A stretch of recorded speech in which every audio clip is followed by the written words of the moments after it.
everyone, happy Friday from Bradbury Garner Real Estate.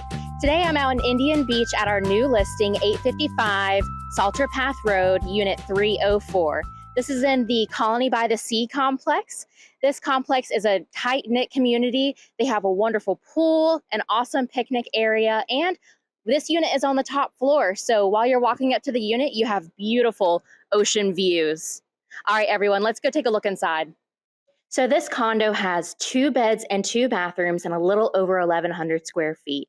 The inside is just adorable. As you can see, I'm standing here in the kitchen and we have tons of counter space. This is an open floor plan. And as you'll see, I can see the ocean from where I'm standing. As I mentioned earlier, this is a top floor unit. They do have stairs that come all the way up to the unit as well as an elevator. And I just cannot get over these views. I mean, I can see the sound over here and the ocean is directly behind me.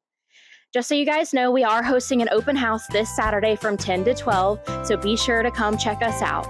All right, thanks everyone. Have a great day. Bye.